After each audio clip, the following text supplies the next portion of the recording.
EduCast, Educação Legislativa no coração do Parlamento.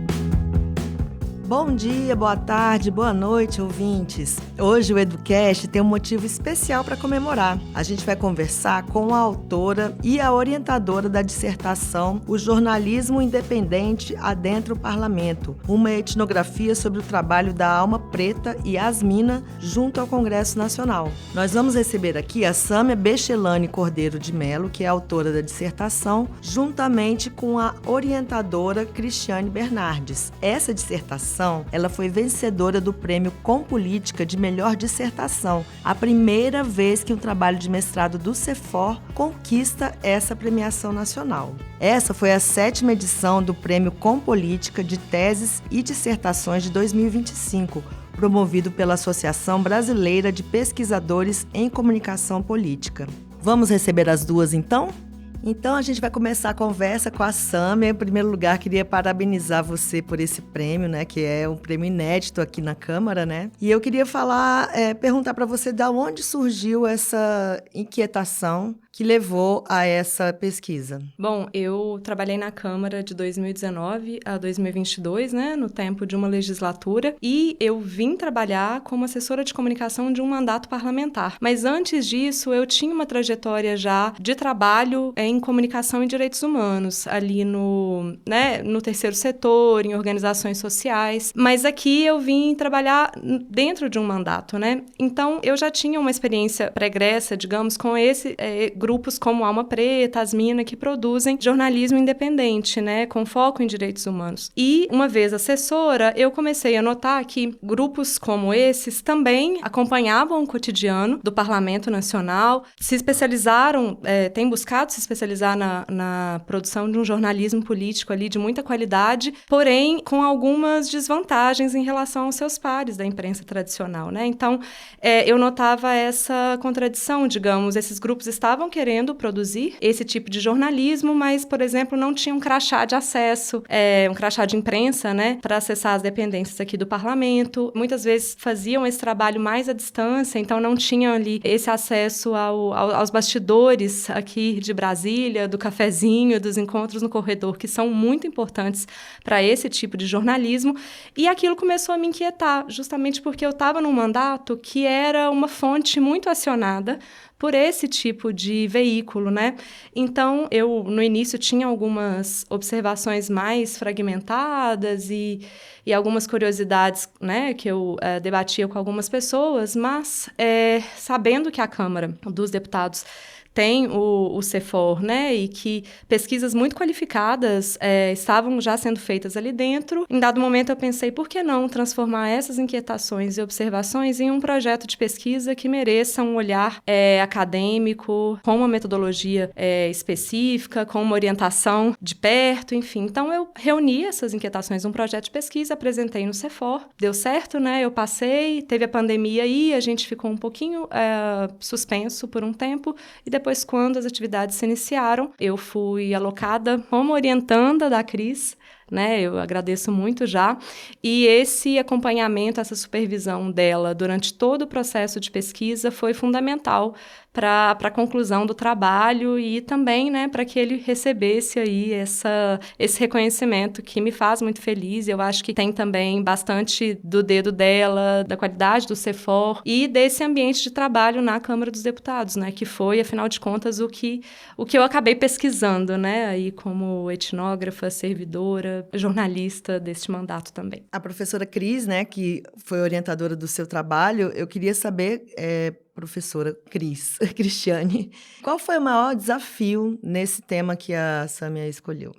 Queria primeiro agradecer, Adriana, pelo espaço, né, e parabenizar de novo a Sâmia. Nunca me canso, né, de parabenizar, porque o trabalho ficou com uma qualidade, né, incrível, tanto que foi reconhecido, né, pela Associação Brasileira de Pesquisadores em Comunicação e Política, que é uma das associações aí da nossa área importantes, né? E eu acho que o trabalho da Sâmia, ele tem um diferencial que é tratar deste novo tipo de jornalismo que fica no meio do caminho entre o jornalismo de dados e o ativismo, né?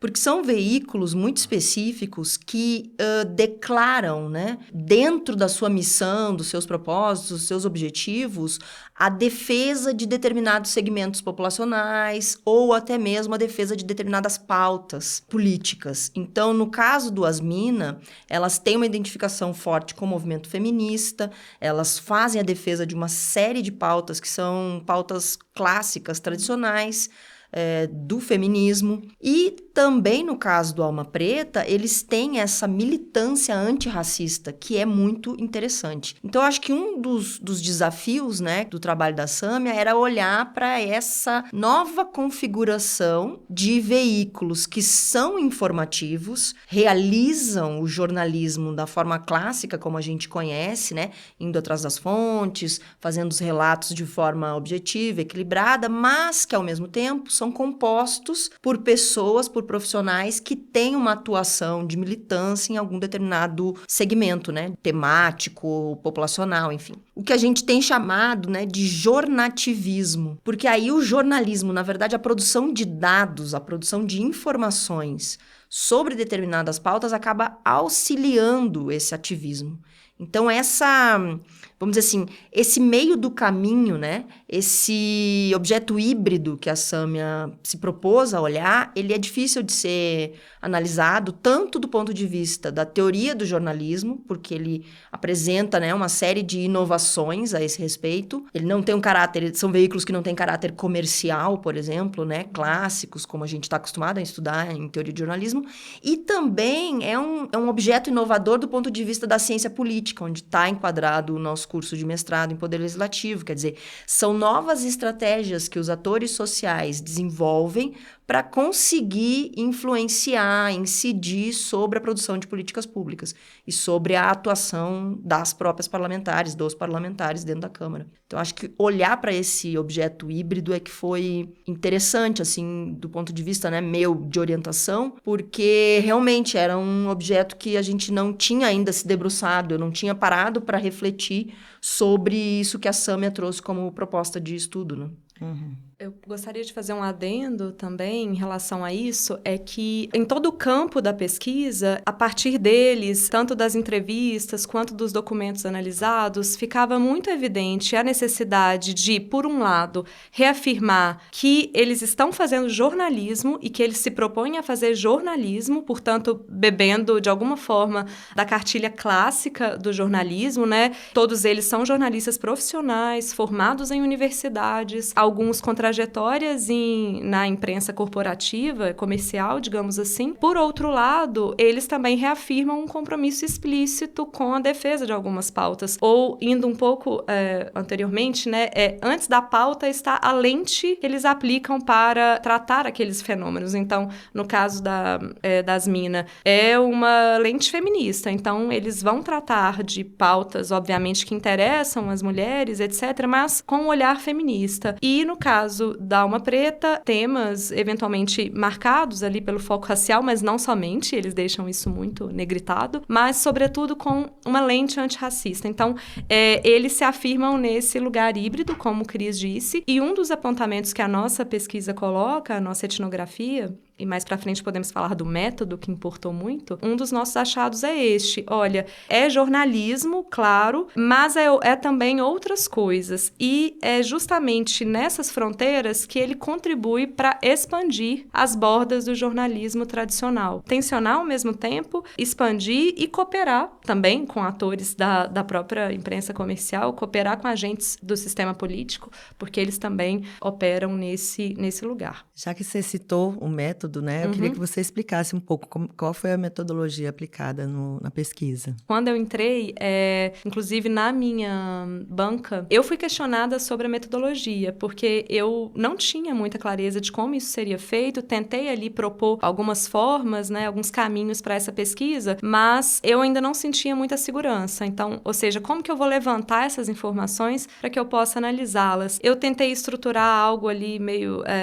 quali-quanti, pensei em me debruçar sobre os documentos ali da Câmara, assim, todas as proposições legislativas e buscar ali formas de ver o traço desses atores ali, mas ainda não estava muito claro. Pensava, vou nas notas taquigráficas, vou nas proposições legislativas, faço uma entrevista aqui ou ali. E o painel me provocou nesse sentido, e aí eu entrei, fui fazer o seminário de pesquisa e fui alocada sob a orientação da Cris. E logo de cara a Cris já me provocou muitíssimo bem, é o papel dela, era o papel dela de orientadora. Por que não fazer uma etnografia? Uma vez que você está dentro da Câmara, uma vez que você está, portanto, dentro do campo de estudos, né? Você tem contato direto com as fontes de informação, aqui não são as fontes jornalísticas, né? São os informantes. Na etnografia se diz assim, etnografia mais clássica falava nativos e a gente às vezes evita Explica um pouquinho termos. Só o que é etnografia para os ouvintes. Ok, etnografia a gente pode dizer que é aquele relato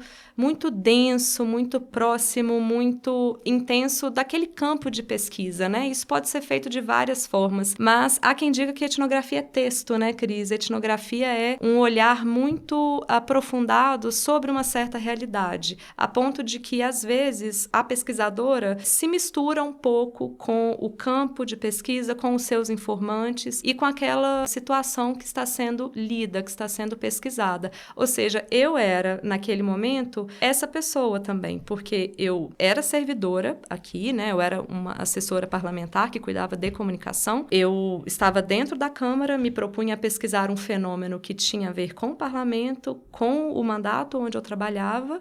Então, eu também estava na condição de pesquisadora e também fazendo jornalismo ou assessoria para aqueles veículos, né? Então, eu estava muito imersa. A etnografia é sobre imersão também. Eu estava muito imersa naquele campo. E Cris disse, por que não, então, uma etnografia?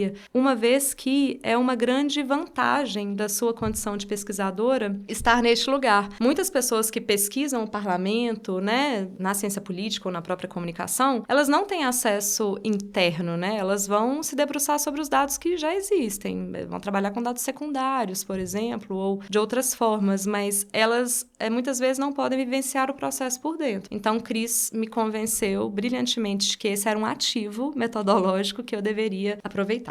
Então, eu deixo para a Cris agora. Tem isso, né, Adriana? Dentro do CEFOR, né, o nosso mestrado, ele tem essa qualidade específica de ter muitas pessoas que atuam em parlamentos estudando o próprio local de trabalho, né? A instituição parlamentar, a Casa Legislativa, as relações que se estabelecem políticas, né, dentro dessa instituição política. Então, veja, é uma constante que nós sejamos provocados, né, como orientadores dentro do curso, a fazer esse olhar para os dados que já estão disponíveis na instituição e que são dados que às vezes são difíceis de outros pesquisadores, como a Sâmia bem colocou, pesquisadores de fora acessarem, né? Não são propriamente dados abertos que você vai poder analisar num caráter quantitativo, muitas vezes, que isso é geralmente o que é feito sobre os parlamentos, uma análise, né, pelo menos na ciência política, uma análise quantitativa de votações, de proposições, etc. Mas os nossos alunos, eles têm esse diferencial, eles estão imersos, eles fazem parte da instituição, eles são nativos da instituição, né? E a etnografia, ela não é propriamente uma metodologia, ela é uma perspectiva epistemológica de olhar para o objeto. No momento em que você tem uma inserção naquele objeto e você está interessado em perceber como é que são as relações sociais que se dão ali entre os atores de determinado campo. Então, essa era uma preocupação da Sâmia. Eu quero saber, né? Ela me disse, né? Quando a gente começou a conversar, me interessa saber o que eles estão fazendo. Como é que eles fazem? Que coisas, que processos eles realizam aqui? O que eles pensam? Eles próprios? Qual é a visão que eles têm sobre as atividades que eles fazem? Eles consideram que é jornalismo? Eles dizem que é ativismo? Como é que eles mesmos se classificam? E esse é o diferencial dessa perspectiva epistemológica, porque você vai tentar se aproximar dos atores, né, dos seus informantes, para perceber o mundo com o olhar deles, né? Então, no caso da Sâmia, essa percepção ela já era facilitada, porque ela estava muito próxima deles. Ela era uma jornalista que trabalhava num mandato que tinha contato cotidiano com essas pessoas, conhecia essas pessoas, tinha acesso a essas pessoas, trabalhava trabalhava com elas. Então, veja, isso é uma condição muito rara para a maioria dos pesquisadores, né? Desde a década de 60, qual é o principal objeto da etnografia? São as nossas próprias comunidades urbanas. Então, você pode pensar num etnógrafo que vai estudar adolescentes da sua cidade ou que vai estudar estudantes de medicina. E uma das linhas é a etnografia dentro das organizações, quer dizer, como é que eu descubro, enquanto pesquisadora, as lógicas que esses atores sociais desenvolvem para interagirem, para se colocarem em relação. Então, eu vou analisar as relações que se estabelecem dentro dessa instituição, que é o que Sâmia tentou fazer, né? Então, quando ela me apresentou o objeto, imediatamente, porque eu tenho esse olhar, né? A gente costuma brincar, né? Os colegas da antropologia e tal, que é quase uma psicanálise, né? Você se coloca em reflexão a partir da sua própria atividade. E muito do que ela me trouxe era isso. Eu sou assessora, eu tô lidando com essas pessoas, mas eu não consigo definir muito bem o que elas estão fazendo. Você jornalismo não consegue fazer um distanciamento, né? Exato. Justamente. Porque ela tá quer dizer, eles são meus colegas, eles são jornalistas, eu percebo que eles são jornalistas, mas tem outras coisas funcionando aqui. O que está funcionando aqui? E aí foi assim que a gente construiu essa proposta. E é interessante, né? Porque é uma metodologia qualitativa, é uma perspectiva epistemológica bem complexa. Não é simples de ser colocada em prática, né?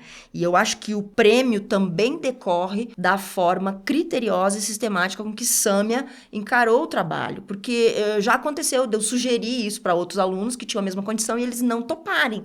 Porque é normal difícil. acontecer etnografia, pesquisas com etnografia aqui normal, em que sentido? Bom, na antropologia, vamos dizer assim, ela é a principal forma no CEFOR, de analisar. Não, no CEFOR não. Por quê? Porque a etnografia, ela demanda um exercício que é um exercício duplo, né? É um exercício de você estranhar o que é familiar para você e você se aproximar daquilo que é estranho. Então, esse exercício reflexivo, autorreflexivo, ele é bastante complexo por vários motivos. E um dos motivos é porque as pessoas têm receio de não conseguirem fazer ciência, de não conseguirem se descolar suficientemente daquele ambiente onde elas estão, de não conseguirem refletir de forma sistemática sobre as próprias práticas, sobre as próprias crenças, sobre as próprias opiniões que elas têm, sobre aquela instituição, sobre aquele fenômeno, sobre aquele objeto. Então, é um desafio realmente para o pesquisador se colocar nessa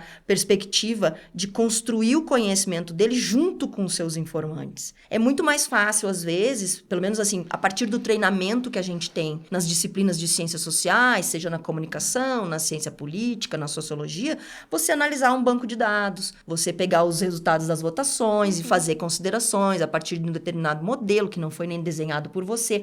Quer dizer, os pesquisadores eles ficam mais tranquilos, às vezes, de que aquilo é realmente ciência. Mas eu acho que se perdem oportunidades de produção de conhecimento a partir desse local privilegiado que os alunos do CEFOR têm, de serem internos às instituições, de terem olhares profissionais sobre seus objetos que a maioria dos cidadãos brasileiros não tem. Quer dizer, de conhecerem, por exemplo, as regras informais da instituição e terem acesso a quem faz as regras informais, ao desenho, né? Então, eu acho que às vezes você perde essas oportunidades. E Sâmia não perdeu, ela super aproveitou e se engajou e o resultado tá aí, né? Um trabalho premiado, inovador, inclusive do ponto de vista metodológico, né? Então, o prêmio foi uma coroação, né, do sucesso dessa escolha que vocês fizeram pela etnografia, né? Eu acho que sim. Hoje, olhando, né, em retrospecto, eu acho que foi bastante acertado pelas razões que a Cris trouxe, sobretudo. E quando eu olho também para mim, para minha trajetória, para as minhas crenças epistemológicas, inclusive, eu não creio em ciência totalmente neutra ou totalmente isenta, por exemplo. Não existe nada totalmente neutro. Exato. Então, por que eu também precisaria me distanciar tanto desse objeto, uma vez que eu já estava aqui dentro e escolhi pesquisar aquilo que também me inquietava, né? A própria escolha já não é neutra, né? Exatamente. Esse já é o ponto de partida. Então, eu acho que, obviamente, não foi sem receios essa escolha e nem o processo. É claro que a gente teve algumas descontinuidades também que fazem parte de um processo de pesquisa. Eu acho que todo mundo,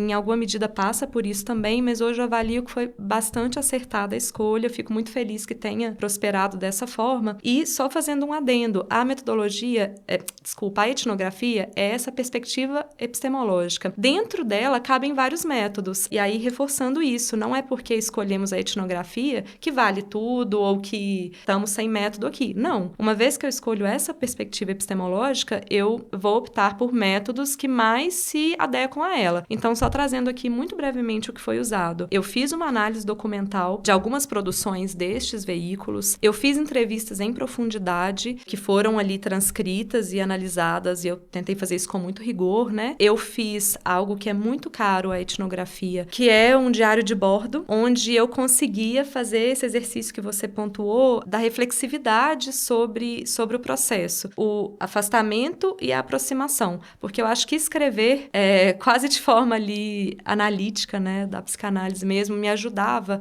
a entender em que momento eu estava sendo a Sâmia assessora, em que momento eu era a Sâmia pesquisadora.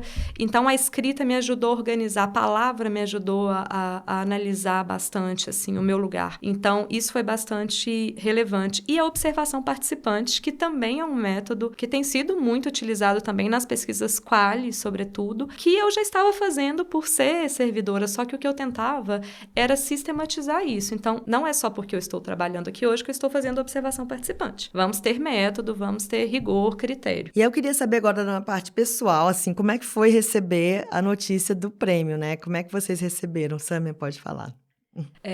Bom, foi bastante feliz, assim, na verdade eu não esperava, e agradeço de novo a Cris pelo incentivo a me inscrever também no prêmio, né? Bom, eu acho que se ela me incentivou a me inscrever, né? Ela acreditava que, pelo menos, era uma pesquisa competitiva, e competitiva aqui no sentido de estar legitimada, estar válida, olha, tem potencial para estar aqui sendo avaliada, né? E temos excelentes pesquisadores e pesquisadoras pelo país, no nosso campo, e eu tenho, assim, muita convicção, não li as outras pesquisas, vi alguns títulos, mas tenho convicção de que são pesquisas também muito boas, mas então é isso, eu acho que quando a Cris me incentivou, já me deu uma certa segurança, olha, eu acho que ela acredita nesse potencial, e me inscrevi, né? E aí, nos últimos dias, quando a resposta estava para sair, eu comecei a pensar, nossa, e se, quem sabe dá certo? Quem sabe alguma coisinha, uma menção honrosa, por exemplo, imagina que legal ia ser. Mas assim, eu não estava apostando fichas concretas nisso, porque também eu acho que, enfim, tem uma certa humildade, assim, que eu, né, tento aí exercer. Mas aí, quando eu recebi a informação e vi que era o primeiro lugar ali naquela categoria, eu fiquei muito, muito feliz. Cris me ligou, também muito feliz, eu escutava pela voz dela. E eu passei um dia inteiro, assim, em negação, assim, de, meu Deus, será que é isso mesmo? Acho que a ficha não Será que eles caiu. erraram o nome? Será? Mas como assim, gente? Não, é possível. Tinham pouquíssimas pesquisas ali. Aí depois eu entendi que... Não, acho que foi um trabalho...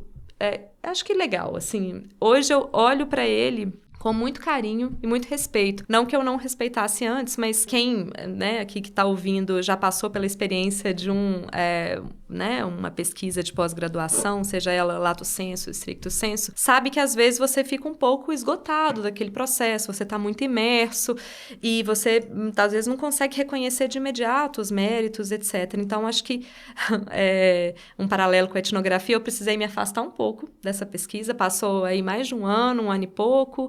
Cris e eu conversávamos sobre isso, mas hoje, quando eu me aproximo dela de novo, e eu, né, já falei um pouco sobre a pesquisa, então eu fui reler alguns trechos e fui olhar, eu falei, nossa, mas eu acho que isso aqui ficou bacana. Eu acho que... Ficou bom, né? Será? Que ficou bacana. Será, né? Eu acho que ficou legal. É tão bacana, né, pro pesquisador, quando a gente vai, revisita, né, uma produção, às vezes, que você... Um artigo, o seu trabalho de pós-graduação, anos depois, e aí você olha e diz, nossa, mas eu formulei esse parágrafo mesmo? Fui eu que escrevi isso aqui? Caramba, até que tá interessante isso aqui, né? E eu acho que a pesquisa da Sâmia tem uma outra qualidade que ela não é tão comum da gente encontrar em pesquisas de pós-graduação. A qualidade da escrita. Sâmia escreve muito, muito, muito bem. E isso não é não é assim, não é o comum. As pessoas têm muita dificuldade com a linguagem acadêmica, mesmo pessoas como ela, que são jornalistas, que vêm de áreas, né, que trabalham o texto. Às vezes escreve que uma coisa que as pessoas não conseguem entender, não é? Exato. Ou, por exemplo, pessoas que estão no direito, que são acostumadas a trabalhar com a linguagem, uma linguagem formal,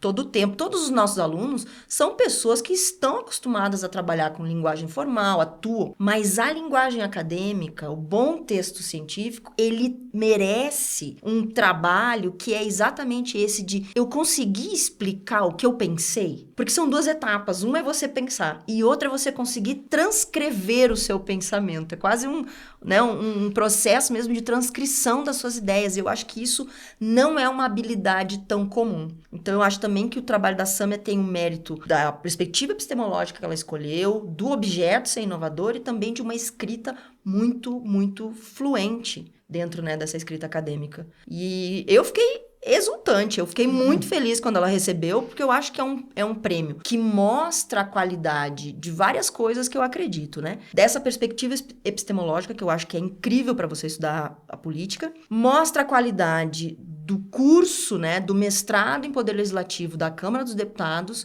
que não é um mestrado acadêmico, é um mestrado profissional. Então, o peso de você receber um prêmio acadêmico para um trabalho feito num mestrado profissional, ele é muito grande, ele é muito maior, porque os nossos alunos aqui, eles não estão dedicados exclusivamente ao mestrado, como acontece nas universidades em geral, né? Que as pessoas têm bolsa, às vezes, e tal. Claro, depende das condições. Mas os nossos alunos, eles estão todos em atividade profissional ao mesmo tempo em que realizam suas pesquisas. Então, é uma dificuldade extra, né, que eles precisam vencer. Gente, eu agradeço muito a presença de vocês, a disponibilidade de participar aqui do EduCast, tá? E na hora que quiserem voltar, se tiver algum outro prêmio, uma outra pesquisa, né, quem sabe. É o primeiro de vários. A gente tá aberta aqui, tá bom? Obrigada. Obrigada, Adriana. Obrigada, Adriana. Obrigada, CEFOR, mais uma vez. Obrigada, Cris, por toda a parceria, pela amizade que a gente construiu ao longo deste processo também. Obrigada, Sâmia, por ter me dado a oportunidade de conhecer melhor esse assunto e trabalhar com ela, que foi um prazer grande. Obrigada, gente. Obrigada. O episódio de hoje teve pesquisa e apresentação de Adriana Magalhães e trabalhos técnicos do Rodrigo Guimarães. A programação visual é da Júlia Mundinho. Toda a produção é feita pela equipe da Cotec, Coordenação de Tecnologias Educacionais e Comunicação do CEFOR, a Escola da Câmara. Até o próximo. EduCast, Educação Legislativa no coração do Parlamento.